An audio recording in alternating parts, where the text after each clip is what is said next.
Daniel capítulo 7, continuação da nossa exposição, integridade diante do Senhor da história.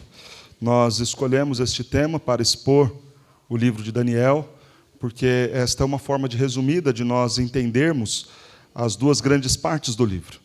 O livro de Daniel, do capítulo 1 ao capítulo 6, trata-se de uma narrativa.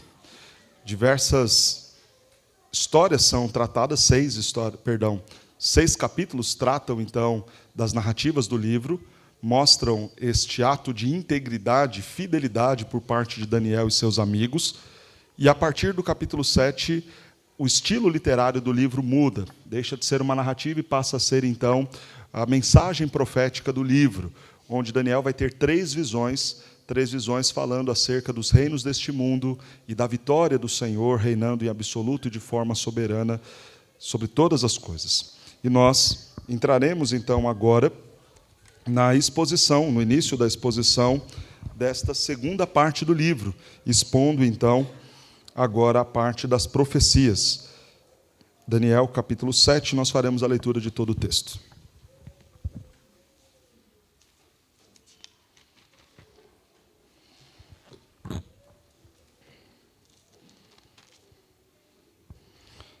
Diz assim a palavra do nosso Deus.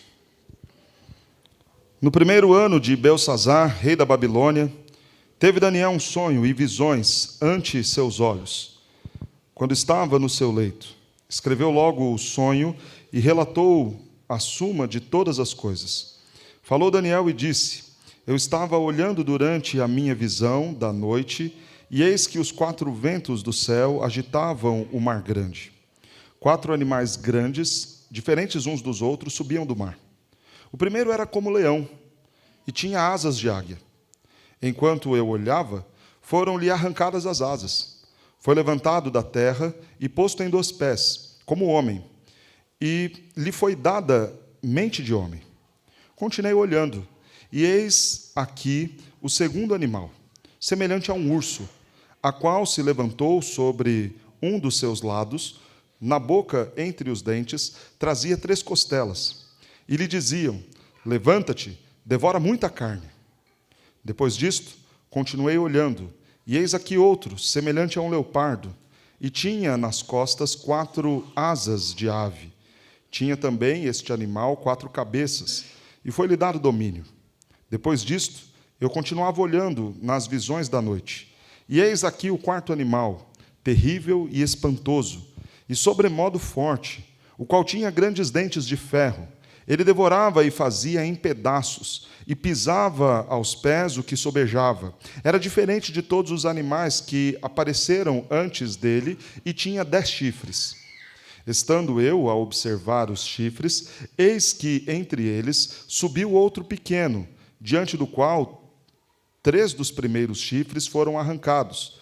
E eis que neste chifre havia olhos, como os de homem, e uma boca que falava com insolência. Continuei olhando, até que foram postos uns tronos, e o ancião de dias se assentou. Sua veste era branca como a neve, e os cabelos da cabeça como a pura lã. O seu trono eram chamas de fogo, e as suas rodas eram fogo ardente. Um rio de fogo manava e saía de diante dele. Milhares de milhares o serviam, e miríades de miríades estavam diante dele. Assentou-se o tribunal, e se abriram os livros. Então estive olhando por causa da voz das insolentes palavras que o chifre proferia. Estive olhando e vi que o animal foi morto, e o seu corpo desfeito, e entregue para ser queimado. Quanto aos outros animais, foi-lhes tirado o domínio. Todavia, foi-lhes dada prolongação de vida, por um prazo e um tempo. Eu estava olhando nas minhas visões da noite, e eis que vinha com as nuvens do céu um como filho do homem, e dirigiu-se ao ancião de dias, e o fizeram chegar até ele. Foi-lhe dado domínio e glória e o reino, para que os povos, nações e homens de todas as línguas o servissem. O seu domínio é domínio eterno, que não passará, e o seu reino jamais será destruído. Quanto a mim, Daniel, o meu espírito foi alarmado dentro de mim, e as visões da minha cabeça me perturbaram. Cheguei-me a um dos que estavam perto e lhe pedi a verdade acerca de tudo isso. Assim, ele me disse e me fez saber a interpretação das coisas. Estes grandes animais, que são quatro reis, que se levantarão da terra. Mas os santos do Altíssimo receberão o reino e o possuirão para todo sempre, de eternidade em eternidade. Então tive o desejo de conhecer a verdade a respeito do quarto animal, que era diferente de todos os outros, muito terrível, cujos dentes eram de ferro, cujas unhas eram de bronze, que devorava, fazia em pedaços e pisava aos pés o que sobejava. E também a respeito dos 10 chifres que tinha na cabeça e do outro que subiu, diante do qual caíram 3. Daquele chifre que tinha olhos e uma boca que falava com insolência e parecia mais robusto do que os seus companheiros. Eu olhava, e eis que este chifre fazia guerra contra os santos e prevalecia contra eles. Até que veio o ancião de dias e fez justiça aos santos do Altíssimo. E veio o tempo em que os santos possuíram o reino. Então ele disse: o quarto animal será um quarto reino da terra, o qual será diferente de todos os reinos, e devorará toda a terra, e pisará aos pés, e a fará em pedaços. Os 10 chifres correspondem a 10 reis que se levantarão daquele mesmo reino, e depois deles se levantará outro, o qual será diferente dos primeiros, e arrebatará a 3 reis. Proferirá palavras contra o Altíssimo, magoará os santos do Altíssimo, e cuidará em mudar os tempos e a lei, e os santos lhe serão entregues nas mãos por um tempo, 2 tempos e metade de um tempo. Mas depois se assentará o tribunal, para lhe tirar o domínio, para destruir e consumir até ao fim. O reino e o domínio e a majestade dos reinos debaixo de todo o céu serão dados ao povo dos santos do Altíssimo. O seu reino será reino eterno, e todos os domínios o servirão e lhe obedecerão. Aqui terminou o assunto. Quanto a mim, Daniel, os meus pensamentos muito me perturbaram, e o meu rosto se empalideceu, mas guardei estas coisas no coração. Quando nós olhamos para os reinos deste mundo, em alguma medida, ficamos assustados. Talvez a semelhança de Daniel, também nós olhemos a situação ao nosso redor e pensemos não haver mais solução, não haver mais a possibilidade de um reino justo, de um reino que haja poderosamente para o bem, de um reino santo. No entanto, embora a gente olhe todo esse cenário triste que os nossos governantes, que as autoridades do nosso mundo nos deixam e nos entregam, é sempre importante nos lembrar quem está assentado no trono. E é justamente esta mensagem que esse capítulo quer trazer, que esta visão trouxe a Daniel e à nação de Israel. Diz o texto que era o tempo do reinado de Belsassar. Belsassar era descendente de Nabucodonosor. Ocupava o trono dando sequência ao reinado da Babilônia. E esse era o momento do povo de Deus exilado, preso, dominado por uma nação estrangeira, por uma nação pagã. E talvez o sentimento da nação de Israel naquele momento fosse de desespero, de desalento, de pensar que Deus não mais reinava e governava sobre eles e que eles estavam entregues a viver sobre o reinado da Babilônia para todo sempre. Em alguma medida, para aquele povo, é como se Deus não mais estivesse reinando e sendo Ele o Senhor da história, e sim os reinos deste mundo. Justamente para mostrar o contrário, para mostrar que o ancião de dias é quem se assenta no trono e de lá tudo governa, é que o Senhor dá esta visão a Daniel. E aqui nós teremos um contraste entre o reino do mundo e o reino de Deus. Por isso o tema do nosso sermão, reinos contrastantes. Veremos então como que é o reino do mundo e como é o reino de Deus. E a partir do contraste, da comparação destes dois reinos, eu espero que nós saiamos daqui felizes, consolados e principalmente certos de que o Senhor nosso Deus reina e governa do passado, hoje e para todo sempre. Vejamos então, primeiramente, o reino do mundo. 4 animais são apresentados nesta visão. E estes animais representam primeiramente toda a ferocidade dos reinos deste mundo. Semelhante a animais, infelizmente, os governantes, as autoridades deste mundo vão e abocanham recursos, tratam todo tipo de injustiça e avançam sobre todas as pessoas, terras, povos, com os interesses mais sujos possíveis. Essa ferocidade dos homens ao governar, este anseio pela ganância, pela riqueza, pelos recursos, pelo poder, pela posse, pela terra, é muito bem demonstrado na figura desses animais ferozes. 4 animais são apresentados: o leão, o urso, o leopardo e um outro que sequer pode ser comparado a algum animal da criação.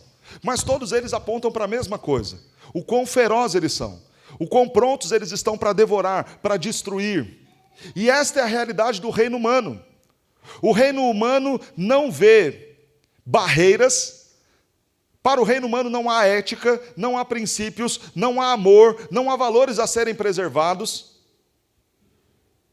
Eles invadem, dominam, destroem, possuem, roubam, tramam, tudo pelos seus próprios interesses, pelas suas próprias vaidades. Os animais são apresentados. O primeiro, um leão.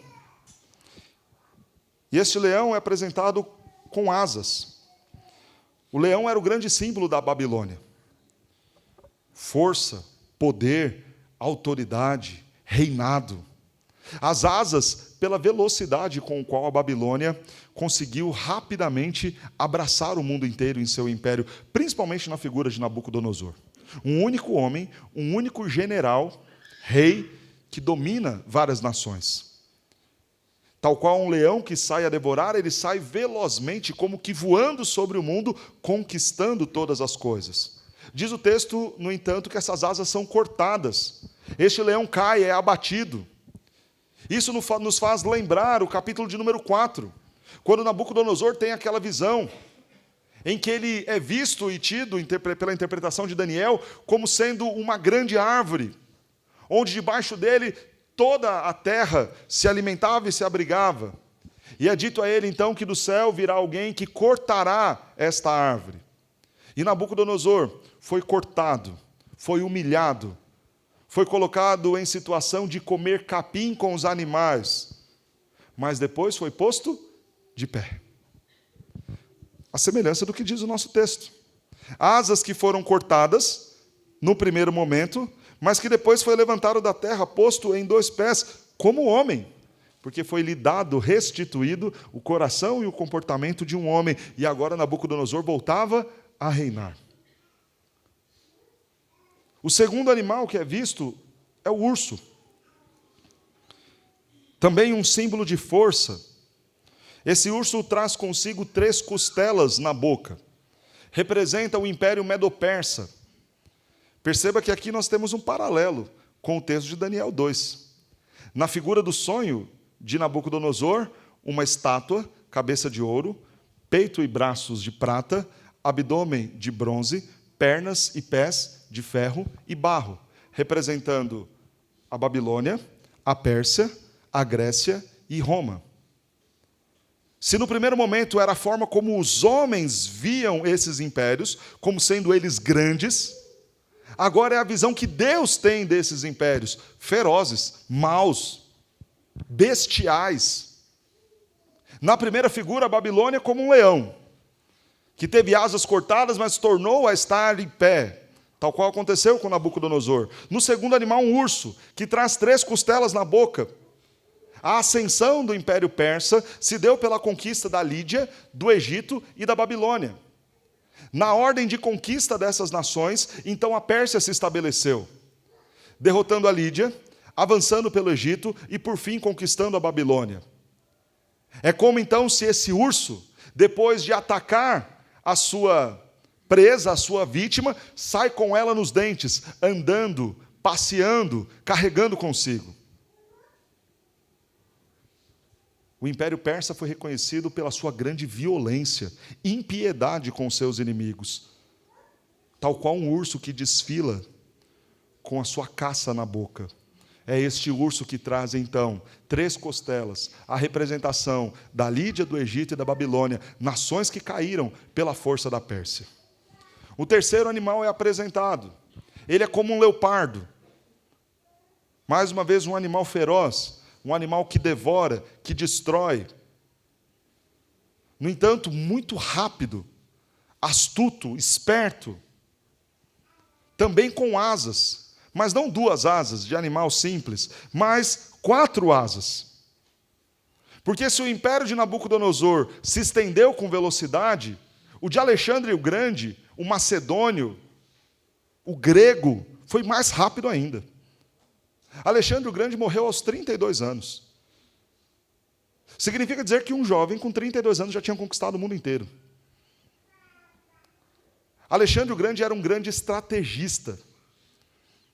As armas de guerra que foram usadas pelo Império Romano foram armas de guerra desenvolvidas por ele.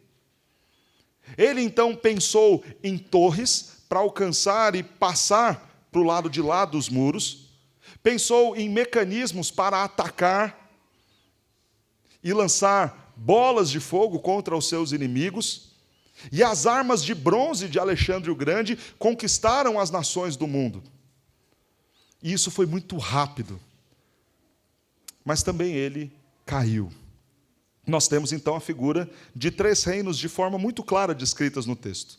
São ferozes, são rápidos, são gananciosos, ambiciosos, vão, devoram, conquistam.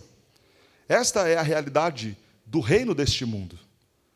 O reino que não vê fronteiras, que não se contenta com a sua terra, com o seu espaço, mas quer sempre avançar, dominar e alcançar outros. Mas há um 4º reino. Há um 4º animal. Depois disto, continuei olhando. E eis aqui outro. O 4º animal. Terrível, espantoso, sobremodo forte, o qual tinha grandes dentes de ferro. Ele devorava e fazia em pedaços e pisava aos pés o que sobrava. Era diferente de todos os animais que apareceram antes dele e tinha 10 chifres. De todos esses impérios, o que durou por mais tempo foi o Império Romano. De todos os impérios, o que foi mais longe foi o Império Romano. De todos os impérios, o que mais matou foi o Império Romano. O que mais fez mal ao povo de Deus foi o Império Romano. Por isso, uma visão terrível. Por isso, agora, uma descrição que é como se, depois de falar rapidamente dos 3, Daniel parasse, olhasse e, quase como que sem acreditar, ele respirasse fundo para registrar o que estava vendo. Porque a representação do que ele via era de algo terrível, era de algo extremamente mau, era de algo que traria danos ao povo de Deus. O que destaca, mostra o quanto o reino deste mundo é feroz. A segunda característica do reino desse mundo que nós vemos aqui no nosso texto é que são reinos que se opõem a Deus e ao seu povo. Não só a ferocidade de atacar e devorar uns aos outros, da ganância, da busca pelo poder e dos recursos, que marcou cada um desses impérios, mas em especial agora na figura de Roma, um império, um reino deste mundo que se opõe a Deus e se opõe ao seu povo. Estando a observar os chifres, versículo 8, eis que entre eles subiu outro pequeno, diante do qual 3 dos primeiros chifres foram arrancados. E eis que neste chifre havia olhos, como os de homem, e uma boca que falava com insolência. Nós temos aqui, então, a figura de uma criatura que não apenas tem o interesse da conquista, mas agora vai ofender, vai dizer insolências, blasfêmias contra o Senhor Deus. Como entender esta figura? Do ano 323, quando Alexandre o Grande morre, até o ano 168, quando inicia efetivamente a plenitude do Império Romano, nós temos um espaço de tempo de muita confusão. Alexandre, quando morreu, deixou 4 generais que dividiram o poder. São as 4 cabeças da figura do leopardo: Cassandro, Lisímaco, Ptolomeu e Seleuco. Esses 4 generais, as 4 cabeças do leopardo, da Grécia, disputaram poder por quase 300 anos, brigando, lutando, batalhando entre si. Reis caíam, reis se erguiam de cada um desses 4 generais: Cassandro, Lisímaco, Ptolomeu e Seleuco. Em alguma medida, nos é um pouco quanto enigmático a figura desses 10 reis. O texto diz que os chifres são reis.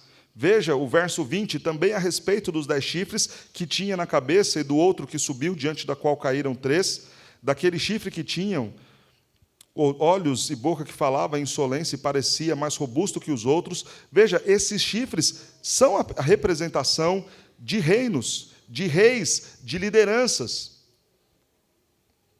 No entanto, por esse período conturbado da história, é difícil nós determinarmos quem são esses 10 reis.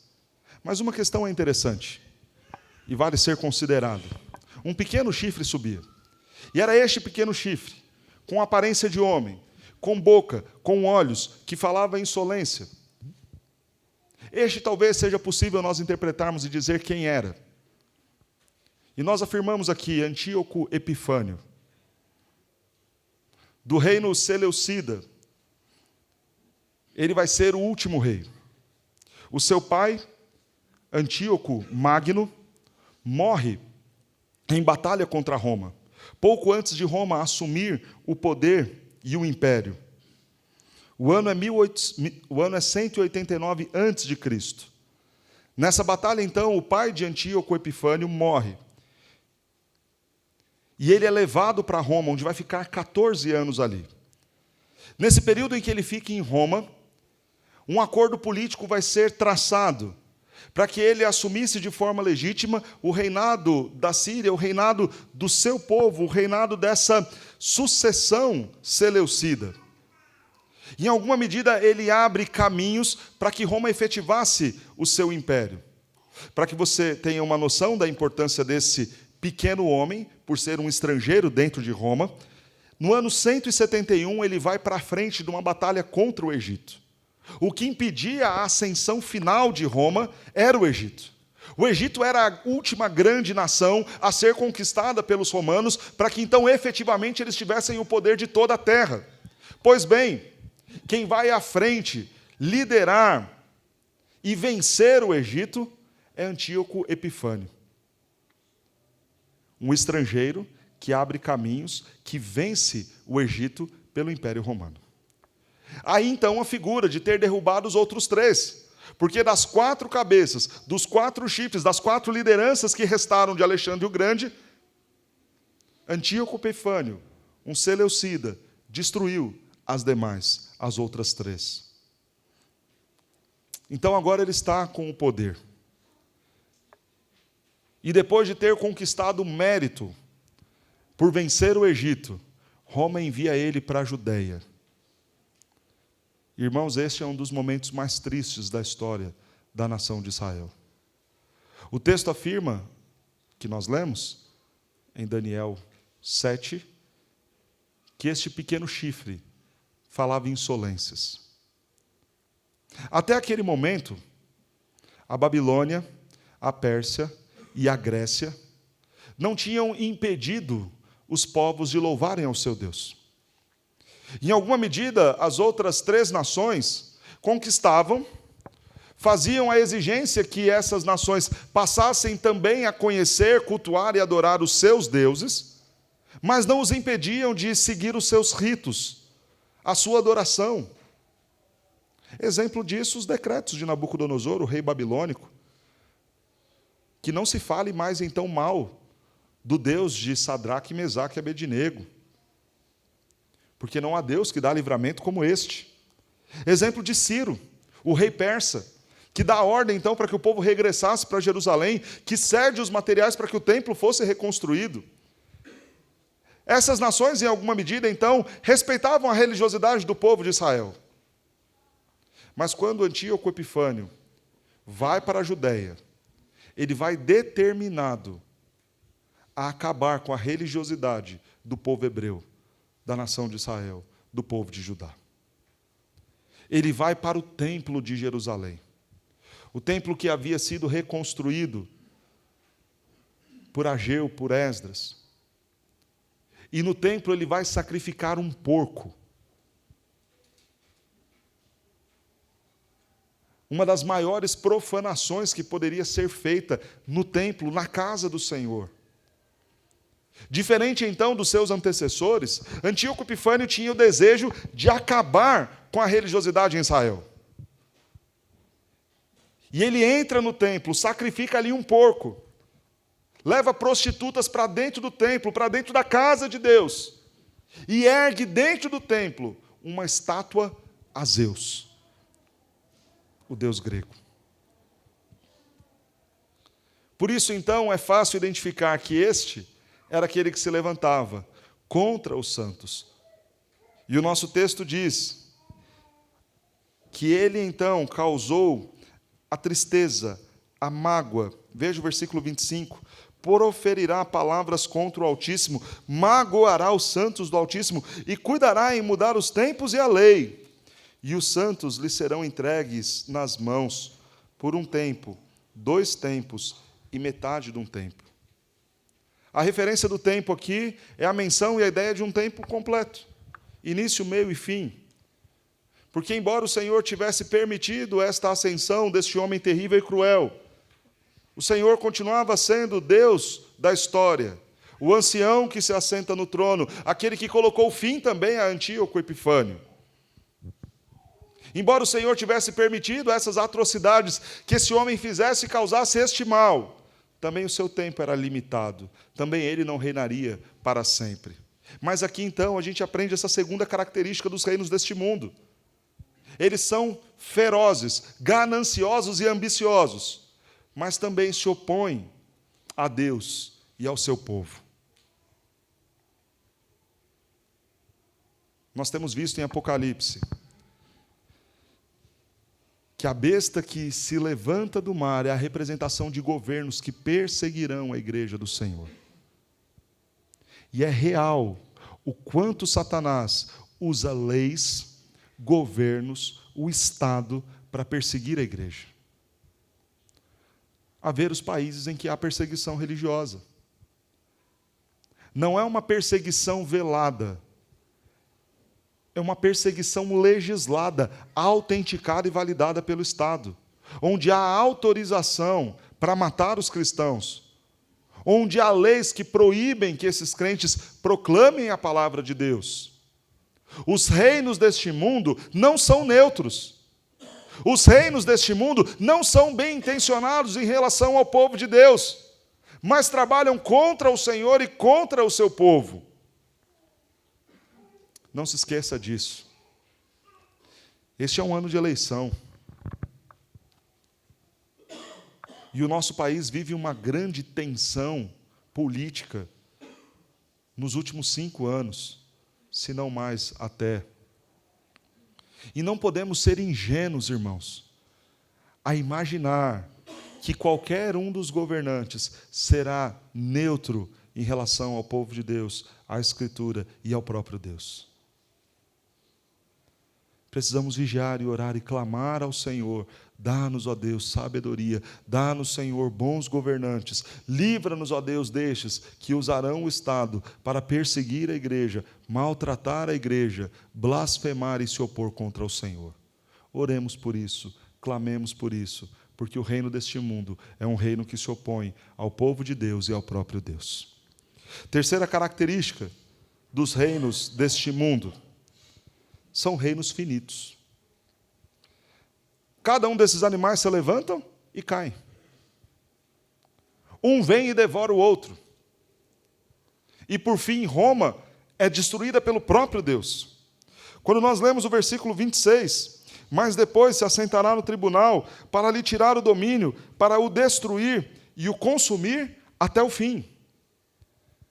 Se no primeiro momento, então, a Babilônia cai para a Pérsia cai para a Grécia cai para os romanos, por fim e por último, Deus destrói os reinos deste mundo e estabelece o seu próprio reino, o reino de Cristo Jesus.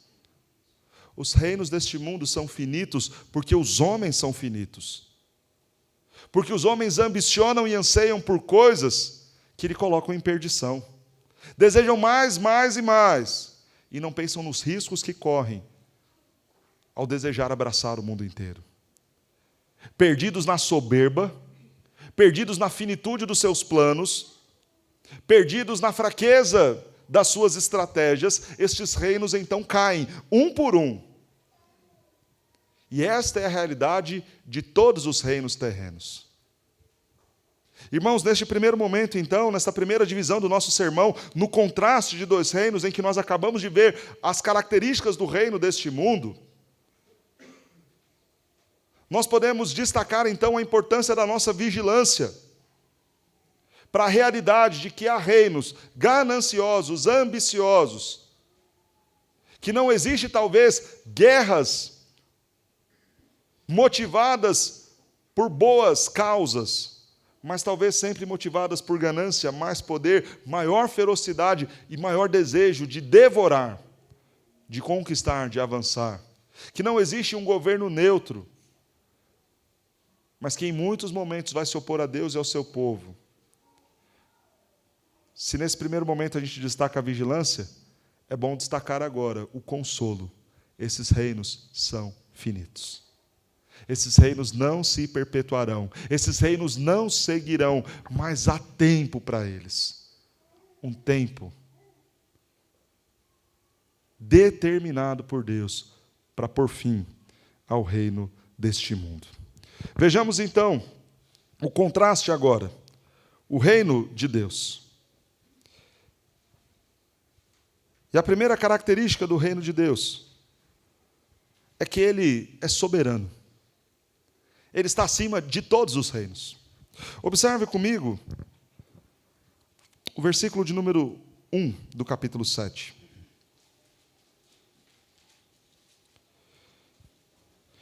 No primeiro ano de Belsazar, rei da Babilônia, teve Daniel um sonho e visões ante seus olhos, quando estava no seu leito. Escreveu logo o sonho e relatou em suma todas as coisas. Falou Daniel e disse: eu estava olhando durante a minha visão na noite, e eis que os 4 ventos do céu agitavam o mar grande. De onde surgirão todos esses animais? Do mar. Todas essas bestas feras, do mar. Todos esses governos que fazem oposição a Deus e ao seu povo, do mar. Claro que essa é uma figura de linguagem, explorada depois novamente em Apocalipse, no capítulo 13. Mas observe, o que agita as águas do mar? Os ventos que vêm do céu. Porque reino nenhum se estabelece neste mundo, se Deus, o Rei dos Reis e Senhor dos Senhores, assim não permitir. Enquanto os outros reinos são finitos, e em alguma medida dependem da queda de um primeiro para que eles assumam, o reino de Deus não passa por isso. Ele é soberano, está acima de todos os outros reis e reinos. E todos os outros reis e reinos só fazem algo se do céu lhe for conferido poder e autoridade. Esta foi a conversa de Jesus com o seu algoz. Eu tenho poder para te livrar da cruz. E o que Jesus responde? Nenhum poder você lhe teria, se do céu não fosse te dado. Irmãos, o reino de Deus, o reinado do Senhor, nosso Deus, é soberano sobre todas as nações. Nabucodonosor reconhece isso muito bem, quando ele diz, no capítulo 4, é Ele quem estabelece reis. É Ele quem derruba os soberbos. É Ele o Senhor e nenhum outro. Esses impérios se levantarão? Sim, se levantaram. Aconteceu, se cumpriu a profecia. mas nenhum de forma autônoma, nenhum guiado por si só, contrariando alguma vontade e decreto de Deus, muito pelo contrário. As águas se movem e esses seres se levantam, esses reinos se levantam, porque Deus assim faz o mover das águas. O reino de Deus é soberano.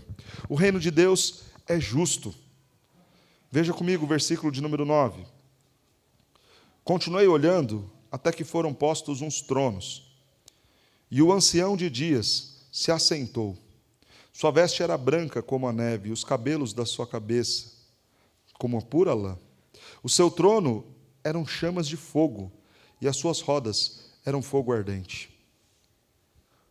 A figura do branco como a neve, com o fogo, mostra muito bem o que é a justiça de Deus. A justiça de Deus passa pela sua santidade.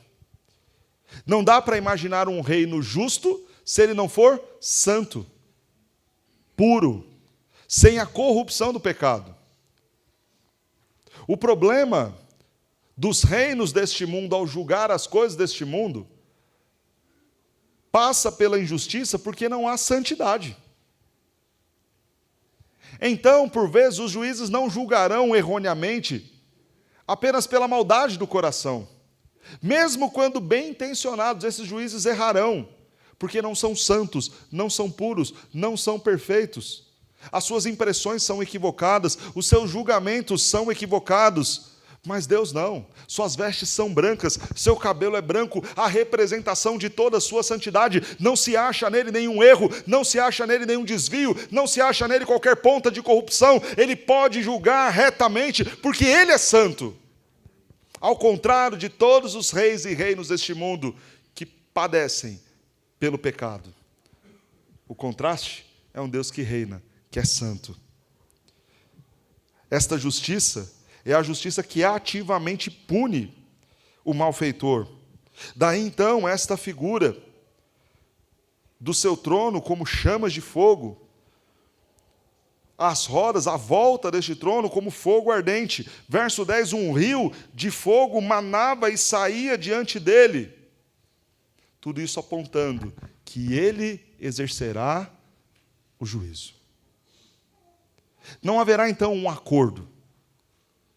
Não haverá, então, um pacto entre reis, o que conquista e o que foi conquistado, uma possibilidade de trégua, algum sentido de algo que fique bom para mim e para você. Então, rei, eu vou abrir mão do meu trono, mas me cede algumas coisas, eu cedo outras a você, e a gente faz um acordo aqui, seguimos bem juntos, os dois reinando e os dois tendo poder, tal qual Roma fez com Antíoco Epifânio. Não há isso no reino de Deus. Aqueles que se opõem a ele experimentam da sua justiça, experimentam desse lago de fogo e enxofre que consumirá o ímpio no último dia, que consumirá os inimigos de Deus no último dia, porque este Deus santo não tolerará o pecado diante de si. Assim como a ofensa do homem é eterna, diante de um Deus eterno, o castigo de Deus para este homem que não se reconciliou com ele por meio de Cristo, também será um castigo eterno. Porque Deus é um Deus justo, porque a sua santidade não aceita uma postura diferente deste nosso Deus. O reino de Deus é o reino dado, entregue a Cristo Jesus. Veja os versos de número 13 e 14. Eu estava olhando nas minhas visões, de noite, e eis que vinha com as nuvens do céu, um como filho do homem, e dirigiu-se ao ancião de dias, e o fizeram chegar até ele. Veja a figura então que Daniel vai ver agora. É a figura do próprio Cristo. É a figura do Filho de Deus. É a figura do filho do ancião de dias. O ancião de dias é a representação de Deus Pai. E agora o filho dele vem nas nuvens, vem em glória, e lhe é dado, versículo 14, o domínio e glória e o reino, para que os povos, nações e homens de todas as línguas o servissem. Cristo Jesus, então, receberá este trono do Pai. Enquanto os reinos deste mundo precisam passar por um devorar o outro, por um conquistar o outro, Cristo Jesus estabelece o seu reino recebendo ele do Pai. Recebendo o direito e a dignidade para governar do próprio Pai, que é o Senhor soberano de toda a história. Terceira característica do reino de Deus, em contraste com o reino deste mundo, é um reino eterno. O seu domínio é domínio eterno, versículo 14, que não passará, e o seu reino jamais será destruído. Esses reinos que exerceram grande poder, domínio e autoridade no mundo, no passado, não existem mais. Alexandre morreu. Nabucodonosor morreu. E talvez se você não tivesse vindo à igreja para saber da história desses homens, talvez isso passaria em branco na sua vida. Antíoco Epifânio, que entrou, profanou o templo, está morto. Mas Jesus Cristo é o Rei dos Reis que vive eternamente. Cada um desses reis e desses reinos caíram, mas o reino de Deus continua. E por mais que ao longo de toda a história, em alguma medida tentaram matar Deus, em alguma medida tentaram calar a igreja do Senhor, apagar o Senhor, a sua escritura, os seus preceitos da história, ninguém consegue fazer isso. Porque entra ano e sai ano, geração e geração, e o reino de Deus continua estabelecido sobre a terra, e a igreja do Senhor continua pregando sobre a terra, e países e nações continuam sendo alcançados pela palavra do Senhor, pelo reino do Senhor. Porque o reino de Deus é um reino eterno. É um reino que não pode ser parado pelo inferno. É um reino que não pode ter o seu crescimento impedido por ninguém. Cristo é um rei que não pode ser destronado. O seu reino é sempre eterno, firmado em misericórdia, em justiça, bondade. Este é o reino do nosso Deus. Este é um reino indestrutível. A quarta característica, ninguém pode destruí-lo, jamais será destruído. Não há quem vai se levantar, exército que vai se opor. Aliás, terça-feira nós veremos esta frustrada tentativa do reino deste mundo se opor ao nosso Deus. E o texto de Apocalipse vai nos mostrar, Apocalipse 19, os reinos da terra se juntando para pelejar contra o Senhor. E o spoiler do final da história é simples. Deus, com o sopro da sua boca, destrói todos. Não tem batalha, não tem guerra. Com uma simples palavra, fim. Sai da sua boca como uma grande espada de fogo, a exercer juízo sobre a terra. Essa é a descrição em Apocalipse. Não tem oposição. Batalha espiritual nesse sentido. Porque o inferno não pode prevalecer contra o Senhor. É um reino indestrutível e até mesmo Satanás sabe disso. Sabe que não pode destruir Deus e o seu reino. Sabe que não pode ir contra o Senhor Jesus Cristo. Ele se limita à insignificância que tem, que lhe é própria. E persegue tão somente a igreja, porque contra o Senhor nada ele pode fazer. Contra Cristo, o Rei dos Reis, nada ele pode. Quinta característica do reino de Deus. Neste reino, os súditos reinam com ele. Enquanto na Babilônia, na Pérsia, Grécia e Roma, à medida que os povos iam sendo conquistados, eram feitos escravos, eram feitos ali súditos forçados no serviço, para serem maltratados nestes reinos. Com o Senhor é diferente. Nós somos os seus súditos. Nós fomos comprados por Ele, pelo preço do seu sangue vertido na cruz. Nós fomos arrancados do império das trevas, levados cativos para o reino do seu amor. Mas há uma diferença. Nos outros reinos, são apenas escravos. Nos outros reinos, não há opinião. Não há exercício de liderança. Mas no reino de Cristo, veja o verso de número 27. O reino e o domínio e a majestade dos reinos debaixo de todo o céu serão dados ao povo dos santos do Altíssimo. O seu reino será reino eterno, e todos os domínios o servirão e lhe obedecerão. O reino será entregue também a nós. Essa é a promessa em Apocalipse 2. Os que forem fiéis reinarão com ele. Seremos súditos de um rei que nos permite reinar ao seu lado. Seremos súditos de um rei que nos restaurará o estado original. Tenham vocês domínio sobre a criação, cuidem dela, governem ela, liderem ela.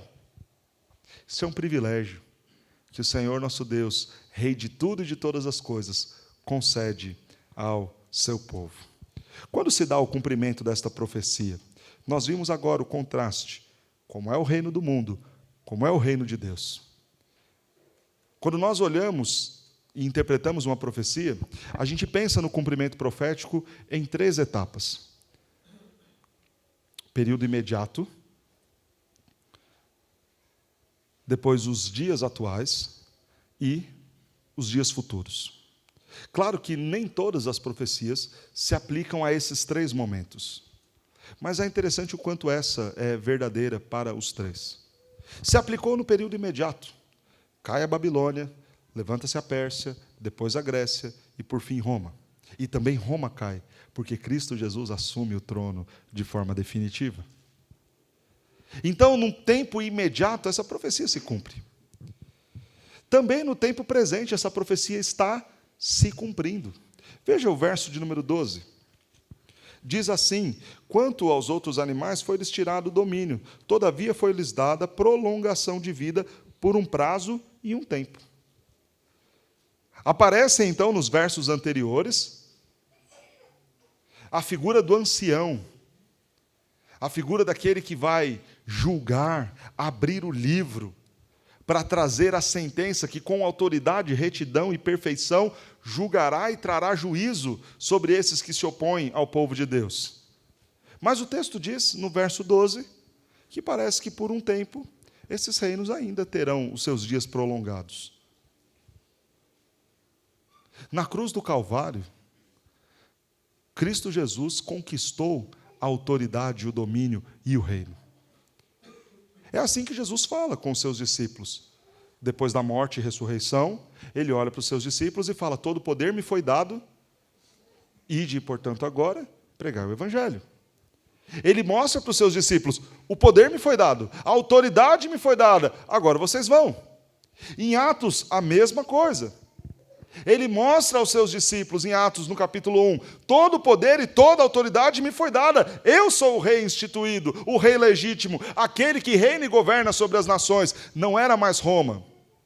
No entanto, claro, que na ascensão, e aí vá lá para Apocalipse capítulo 4, Cristo assume o seu lugar no trono. Capítulo 5 de Apocalipse, ele toma o livro da história em suas mãos e passa a abrir os selos. Porque ele é o rei que está com seu reinado em vigência. Mas aqui na terra, por um tempo provisório e já datado para ter fim, esses reinos são, em alguma medida, prolongados. Anthony Huckman, em seu livro A Bíblia e o Futuro, vai chamar isso do conflito entre o já e ainda não. A ideia de que nós já estamos salvos, nós já estamos sobre o reinado de Cristo, mas ainda não na plenitude deste reinado. Esta plenitude se dará na sua volta. Então, em alguma medida, no tempo presente, nós estamos debaixo deste poder limitado porque o poder de Deus sobre nós é o poder soberano e ilimitado, mas em alguma medida, esses reinos maus, estes reinos deste mundo, exercem influência na nossa vida. Governam, em alguma medida, os nossos dias, mas com tempo determinado para um fim.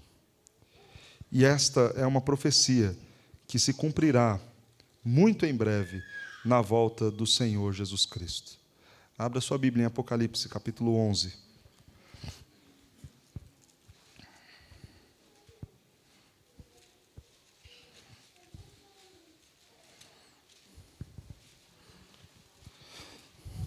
versículo de número 5. Perdão, versículo de número 15. Os versos anteriores desse capítulo 11 mostra a besta se levantando, versículo 7, surgindo do abismo, pelejando contra a igreja do Senhor, matando, deixando o corpo estirado, calando a igreja, mas na sequência mostra o Senhor arrebatando a sua igreja, salvando os seus. E no verso 15, então, é chegada a hora do Senhor derramar o seu juízo sobre esses que maltrataram, perseguiram, falaram blasfêmias, insolências contra Deus e contra o seu povo. E diz assim, Apocalipse 11:15: o sétimo anjo tocou a trombeta, e houve no céu grandes vozes, dizendo: o reino do mundo se tornou o do Senhor e o do seu Cristo, e ele reinará pelos séculos dos séculos. O que Daniel estava contemplando aconteceu no tempo imediato. Em alguma medida, estamos vivendo esta profecia. E desfrutaremos da plenitude desta profecia completa, logo mais na volta do Senhor. Significa, irmãos, que as características destes reinos maus estarão presentes em nossos dias. Homens se levantarão para falar blasfêmias, insolências, para magoar o povo de Deus. É uma realidade. Não à toa, alguns dos intérpretes interpretam esse pequeno chifre como a figura do anticristo. E não há mal se nós considerarmos e pensarmos isto num cumprimento futuro da profecia de Daniel. O que é certo e é claro é que a realidade desses reinos maus estava no passado, está no presente, se repetirá. Porque nos nossos dias também temos esses que se opõem a Deus e ao seu povo. É a realidade do reino deste mundo. Mas nós estamos em reinos contrastantes. Estamos debaixo do reino do Senhor nosso Deus. Ele governa em absoluto sobre toda a terra. Ele governa sobre as nossas vidas. E Ele destruirá todos aqueles que se opõem a Ele. Como que Deus exerce este reinado? E eu quero encerrar o nosso sermão falando de Cristo Jesus. Cristo Jesus é o Rei dos Reis. Cristo Jesus adquiriu esse poder de reinar pela sua morte na cruz. Na cruz ele venceu o império das trevas. Na cruz ele pagou todo o escrito de dívida que era contra mim e contra você.